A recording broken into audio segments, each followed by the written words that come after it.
आपले हे सगळे क्रॉनिक आजार जे असतात ते काय आपल्याला एका दिवसात होत नाही.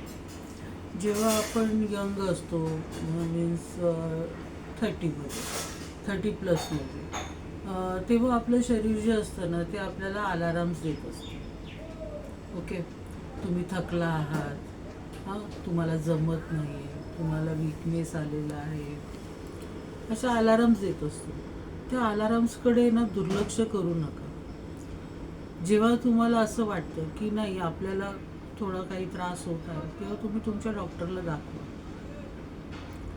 आपण काय करतो, आपल्या मुलांसाठी, आपल्या नातेवाईकांसाठी, सगळ्यांसाठी आपण सुट्टी घेऊ शकतो, पण आपण स्वतःसाठी सुट्टी कधी घेतलेली तुम्हाला आठवते का? नाही. आपल्याला थोडं जरी काय वाटत असेल तर आपण गोळी घेतो किंवा काहीतरी आपण त्याच्यावरती घेतो आणि आपण कामावरती निघून जातो. तसं करू नका. तुमच्या शरीराला पण गरज आहे. तुम्ही मला सांगा, तुम्ही गाडी चालवता, साधी तुम्ही स्कूटी चालवता, ती स्कूटी पण मेंटेनन्स मागते की नाही तुमच्याकडे? हे तर शरीर आहे ना, शरीराला पण मेंटेनन्सची गरज आहे. एक दिवस तुम्ही सुट्टी घेऊन स्वतःसाठी जाऊन तुम्ही तुमचे ब्लड टेस्ट करू शकता, तुमच्या डॉक्टरांना भेटू शकता, हे तर तुम्ही करू शकता. दुसरी गोष्ट, आपण सकाळी लवकर निघतो, त्याच्या आधी आपला डबा बनवला जातो. ॲक्च्युली तसं बघायला गेलं ना तर जेवण शिजल्यानंतर 4 तासाच्या आत आपण जेवण घेतलं पाहिजे. पण आपण कधी जेवतो? मी कायम सकाळी 7:20ची ट्रेन पकडली. 7:20ची ट्रेन पकडण्यासाठी ती भाजी जी असते ना ती सकाळी 6 वाजता फोडणी घातली जायची आणि बनायची. डबा किती वाजता जेवला जायचा? 1 वाजल्यानंतर.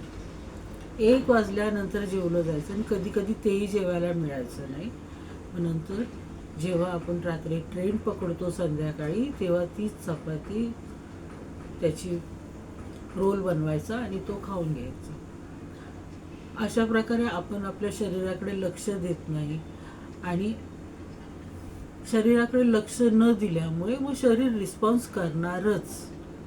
जर तुम्हाला आफ्टर तुमच्या रिटायरमेंट नंतर जर तुम्हाला हेल्दी राहायचं असेल तर तुम्ही आजपासूनच स्वतःची काळजी घ्यायला सुरुवात करा.